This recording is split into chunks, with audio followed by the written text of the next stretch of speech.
এই যে দেখেন আমার পায়ের সিচুয়েশন। একটা ব্যাটারি রিক্সা হঠাৎ করে পিছনে আসা শুরু করছে, পিছনে এসে হচ্ছে আমার যেই জায়গাটাতে ব্যান্ডেজ ওই জায়গাটাতেই লাগাইছে, আর হচ্ছে আমার এখানে গুতাটা খাইছে, একদম যেইখানে আমার পুড়ছে ওই জায়গাটাতে গুতা খাইছে এবং রক্ত রক্ত বের হয়ে গেছে। কোনো ইচ্ছাই নাই আর, কোনো ইচ্ছাই নাই আর এই এই দেশে থাকার, এরকম এখানে থাকার।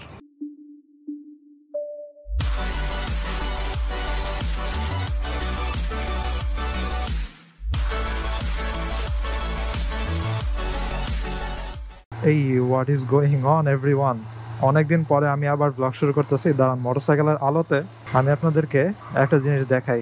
এই যে দেখেন আমার পায়ের সিচুয়েশন, দেখছেন?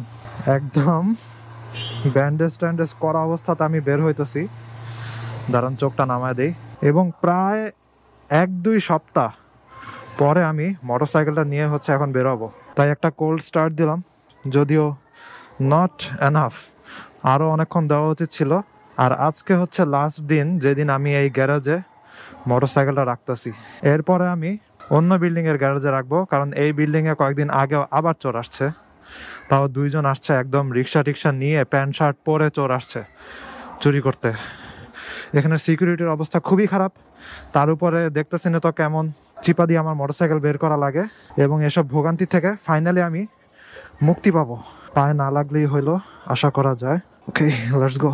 অনেকদিন পরে মোটরসাইকেলটা বের করছি, সব কিছু ঠিকঠাক আছে নাকি আমি কিচ্ছু জানি না। গ্যারেজে থাকা অবস্থাতে কেউ মোটরসাইকেলটা ধরছে নাকি কিছু গুতাগুতি করছে তাও আমি জানি না। আশা করতেছি কোনো সমস্যা হবে না। আয়নাটা বাঁকা হয়ে গেছে, ঠিক করে দিলাম। পায়ে এরকম ভাবে ব্যান্ডেজ নিয়েই এখন হচ্ছে রাইড করব। আপনাদেরকে চিপা চাপা না দেখে একদম মেইন রাস্তাতে গিয়ে কথা বলি। যাব আমি আজকে হাতের ঝিলের দিকে। ভাই এই মাত্র এই চিপাগলি দিয়ে বের হওয়ার সময় চিপাগলিতে জ্যামে দাঁড়াইছি, একটা ব্যাটারি রিক্সা হঠাৎ করে পিছনে আসা শুরু করছে। পিছনে এসে হচ্ছে আমার যেই জায়গাটাতে ব্যান্ডেজ ওই জায়গাটাতেই লাগাইছে, আর হচ্ছে আমার এখানে গুতাটা খাইছে, একদম যেইখানে আমার পুড়ছে ওই জায়গাটাতে গুতা খাইছে এবং রক্ত রক্ত বের হয়ে গেছে। এখন ওই ব্যান্ডেজ খুলে আবার করলাম, কি যে একটা অবস্থা। জাস্ট তুলা দিয়ে টাইট করা আছে দেখে, নাহলে আরো রক্ত বেরোতো। এখন এটা আমার রিকভার হইতে এমনি অনেক সময় লাগতেছে, 2 সপ্তাহ হয়ে গেছে। এখন এটা আরো সময় লাগবে, আমি জানি না আমি কি করব। আমার আর কি এত রাগ লাগতেছে, প্রচুর রাগ লাগতেছে আমার আর কি। আমার এখানে কোনো ইচ্ছাই নাই আর, কোনো ইচ্ছাই নাই আর এই এই দেশে থাকার, এরকম এখানে থাকার। ওহ, কি পরিমাণে যে আমার ব্যথা করতেছে এখন। আমি আপনাদেরকে একটা ছবি দেখা দিতেছি, যে দেখেন কিরকম রক্ত বের হয়েছে। আমার রক্ত বের হয়ে পড়া তুলা ভরা গেছে, প্রচুর পেইন হইতেছে আমার, পারতাছি না আমি আর। আমি আমি অতিষ্ঠ হয়ে গেছি, আমার আমার ধৈর্য শেষ। আমার আমার এখন মরে যেতে মন যেতেছে এমন। এখন আমাকে আমার ডাক্তার ফ্রেন্ড বলছিল যে, যখন আমি ব্যান্ডেজটা খুলছিলাম 1 সপ্তাহ আগে, তখন বলছিল যে বাইরে না বের হইতে, বাইরে বের হইলেও তুলা টুলা লাগায় তারপরে হচ্ছে ব্যান্ডেজ করে তারপরে হচ্ছে বের হইতে, যেন কোনো ধরনের ডাস্ট না লাগে। আমি ওইভাবেই এতদিন চলতেছিলাম। এবং বলছে যদি মাসলে প্রেসার খায় অথবা গুতা টুতা খায়, তাহলে নর্মালি রিকভার হইতে যেই টাইম লাগবে তার থেকে আরো অনেক বেশি টাইম লাগবে। তো আজকে আমার এই কপালটাই ছিল আর কি। কি যে ওহ, আমার কিছুই বলার নেই আর। I have nothing to say. আমার ডে রুইন্ড, আমার দিন শেষ। আমার মনে হইতেছে পুরা বছরটাই আমার শেষ। আমার এত পরিমাণে হচ্ছে মেজাজ খারাপ লাগতেছে। কয়েকজন সাবস্ক্রাইবার ভাই আমাকে নকও দিছিল যে কি অবস্থা ভাই আপনার, এবং অ্যাক্সিডেন্টের খোঁজ খবর নিছিল অনেকে। আমি বলছিলাম যে আমি আজকে বের হব এবং হচ্ছে আশা করি এই সপ্তাহের ভিতরে আমি মোটামুটি রিকভার্ড হয়ে যাব। আজকে ওই জায়গাটার উপরেই আমার এই জিনিসটা হইতে হইলো। আমার আর কোনোই মোটিভেশন নাই এই দেশে থাকার আর কি। আমার যেই কাজ হোক যাই হোক আমি চলে যাব ভাই। আমার আমার কোনো ধরনের আর মোটিভেশন নাই, জিরো, একদম জিরো। জিরোর পিছনে যদি মাইনাস থাকে ওইটাও বলতে পারেন। আমি এতদিন রিক্সায় চলছি, লাস্ট আমি 3 দিন বের হয়েছি এবং 3 দিনে হচ্ছে আমি রিক্সায় চলছি, কিন্তু রিক্সাতে এত পরিমাণে ঝাঁকি লাগে। পায়ে টানা রিক্সাগুলা হচ্ছে মোটামুটি কম ঝাঁকি লাগে, কিন্তু ব্যাটারি রিক্সাগুলা আমি যতই বলি না কেন যে ভাই আস্তে চালায়েন, আমার পায়ে সমস্যা আছে, কিন্তু তারা প্রচুর জোরে চালায় ভাঙ্গা জায়গাগুলোর উপর দিয়ে। কোমর থেকে শুরু করে পা পর্যন্ত সব কাঁপাকাঁপি অবস্থা হয়ে যায়, কোমরও ব্যথা করে, এরকম অবস্থা। এই জন্য আজকে আমি দেখলাম যে যেহেতু মোটামুটি হাঁটতে পারতাছি, তাহলে মোটরসাইকেল নিয়ে বেরোই। আর আজকেই হইতে হলো এটা আমার সাথে। এখন এইটা ঠিক হইতে আমার কতদিন লাগবে আমার আমি আর কি জানি না। আমার ধৈর্য শেষ, আমার ধৈর্য বলেন যাই বলেন সব শেষ। আমি এত পরিমাণ ব্যথার মধ্যে কেমনে যে কথা বলতেছি আই ডোন্ট নো। গুতা খেয়ে একদম পায়ের নিচে আর কি, যে জখমটা যে জায়গাতে হয়েছিল ওই জায়গা দিয়ে পুরো রক্ত রক্ত বের হয়ে গেছে। একদম নতুন চামড়া হইতেছিল ওইখানে, এবং উপরে একটা লেয়ার হয়েছিল, একটা খসখসে টাইপের লেয়ার হয়, ওইটার নিচে দিয়ে হচ্ছে নতুন চামড়া হয়। সব গেছে আজকে, সব শেষ। এবং আমার ফ্রেন্ড বলছিল যে এখানে যদি গুতা টুতা খাও অথবা এখানের মাসেলও যদি কোনো সমস্যা হয়, যদি বেশি প্রেশার দাও, তাহলে 5-6 দিনের জায়গাতে এটা 12-14 দিন, 2 সপ্তাহ 3 সপ্তাহ লেগে যেতে পারে। আর আজকে তো শুধুমাত্র মাসলে প্রেশার না, একদম আর কি ফুটাই করে ফেলাইছি আমি আমার জখমের জায়গা। পুরাই লাইফ একটা আমার প্যাথেটিক লাইফ আমার, লিটারালি অ্যাক্সিডেন্টের উপরে আবার অ্যাক্সিডেন্ট করলাম আমি। যাই হোক, মানিক মে এভিনিউতে যাই, একটু খোলা রাস্তাতে যাই, তারপরে কথা বলি। এবং আমার এখন জিদ্দি হয়ে গেছে, এরকম অবস্থাতে আমি এখন রাইড করব। কিছুই আর ভালো লাগতেছে না এখন আমার, আর রক্ত পড়লে পড়ুক, আর ভালো লাগতেছে না। অলরাইট, ঢুকে গেলাম মানিক মে এভিনিউতে।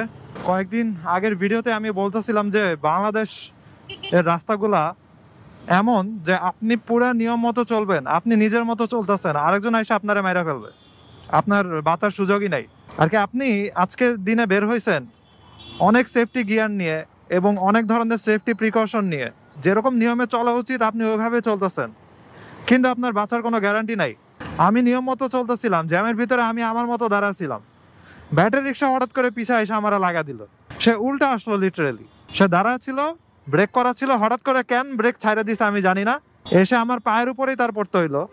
আর আমি আজকে ওই চিপা গেট দিয়ে বের হওয়ার সময় চিন্তা করতেছিলাম যে যেই জায়গাটাতে হচ্ছে ব্রেক লিভার, ওই যে পিছনের ব্রেক চাপ দেওয়ার যে জায়গাটা, ওই জায়গাটাতে যেন পা না লাগে। আমি খুবই সতর্কভাবে চলতেছিলাম এবং পা অনেক দূরে দূরে রেখে চলতেছিলাম। আমার কপালটা আজকে এমন খারাপ হইতেই হইলো, ওই জায়গাটাতেই লাগলো আমার। ভাই আমার কি আর বলবো, আমার আর কি আর লাইফের আর কোনো কিছুরই আর কি কোনো ইচ্ছা করতেছে না আমার, আর কি আমি কোনো কিছুরই আর কোনো মোটিভেশন পাইতেছি না। আর এত পরিমাণে পেইন, আমি পেইনের ভিতরে কথা বলতেছি। এই 2 সপ্তাহ আমি প্রচুর সাফার করছি এটা নিয়ে, এবং আমি খুবই সাবধানে ছিলাম, কোনো টাচও লাগতে দেই নেই। এবং নতুন একটা লেয়ার হয়ে ওইটা নিচে স্কিন হইতাছিল, তখন আমি বুঝতে পারছিলাম যে যাক, এবার ফাইনালি আস্তে আস্তে ঠিক হবে। তাহলে আজকে আপনি ভিডিওতে হচ্ছে এই সুখবরটা দিব যে আমি আস্তে আস্তে রিকভার হইতেছি। এবং আমি চিন্তা করে রাখছিলাম যে ভিডিওর ক্যাপশন দিব যে এখন মোটামুটি সুস্থ আমি। ওরকম চিন্তা ভাবনা করে আমি বের হয়েছি যে যাক, অনেকদিন পরে একটা রাইড হবে। আর আপনারা সবাই জানেন, আমার ভিডিও দেখে আপনারা সবাই জানেন যে আমি কিরকম ভদ্রভাবে রাইড করি, কখনো কারোর সাথে গুতাগুতি লাগাইতে যাই না, কিচ্ছু করি না, একদম নিজের মতো চলি। কিন্তু ব্যাটারি রিক্সা আমারে আর কি আর সেইন থাকতে দিবে না, আমারে ইনসেইন বানায় দিবে। 20 বাজে মোটরসাইকেলের ঘড়িতে আমি যখন বেরিয়েছিলাম তখন 5:30টার মতো ছিল। অলমোস্ট 1 ঘন্টা লেগে গেছে আমার এই পর্যন্ত আসতে। আর এতক্ষণ ধরে আমি প্রচুর পেইন ফিল করতেছি। আমার তখন লিটারালি কাঁদতে ইচ্ছা করতেছিল আর কি, ব্যথায় কাঁদতে ইচ্ছা করতেছিল না, আমার কাঁদতে ইচ্ছা করতেছিল হতাশায়, যে কেন। I have no answer, I have no clue. আর সরি, আমি আমার সাবস্ক্রাইবারদেরকে সরি বললাম, কারণ আজকের ভিডিওটা খুবই বিরক্তিকর গেল। আসলে আমি খুব ভালো একটা মুড নিয়ে বের হয়েছিলাম এবং অনেকদিন পরে বের হয়েছে, অনেক কিছু নিয়ে কথা বলতে চাইছিলাম এবং এই সুখবরটাও দিতে নিয়েছিলাম যে finally I am recovering. But এখন আমি জানি না এটা আবার আমার ড্রেসিং করা লাগবে নাকি, আবার ব্যান্ডেজ লাগায় বসে থাকা লাগবে নাকি, আই হ্যাভ নো আইডিয়া। মন মেজাজ সবই খারাপ। যাই হোক, হাতিঝিলের ব্রিজের উপর উঠছি, প্রচুর বাতাস এবং রেল ক্রসিং দিয়ে আসছি, ওইখানে প্রচুর ধুলা ছিল। ভাগ্য ভালো কটন দিয়ে ব্যান্ডেজ করছি, না হলে তো ধুলায় আবার আমার ইনফেকশন হয়ে যেত। এবং মাঝখানে আসলে কি হয়েছে, কি কারণে আমার প্রায় 2 সপ্তাহের মতো বেড রেস্টে থাকা লাগলো, ওই জিনিসগুলো তো আপনাদেরকে বলাই হয়নি, বলার সুযোগই হয়নি। আসলে আমি ভাবছিলাম আজকে আপনাদেরকে ওগুলা বলবো। আসলে আমার ইনফেকশন হয়ে গেছিল, এই ওপেন উন্ড নিয়ে ধুলাবালির মধ্যে চলাচল করার কারণে ইনফেকশন হয়ে অবস্থা খারাপ হয়ে গেছিল।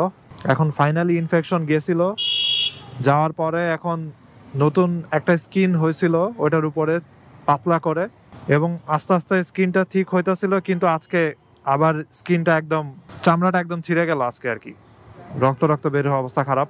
যাই হোক, পরের ভিডিওতে যদি আর কি ঠিকঠাক থাকি, তাহলে পরের ভিডিওতে আমি জিনিসগুলো এক্সপ্লেন করব।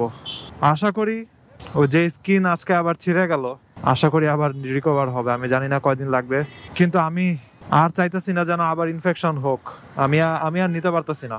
যাই হোক, নিজেকে নিয়ে এসব হাই হুতাশ না শুনাই, ভিডিওটা এখানে শেষ করি। See in the next one, tata.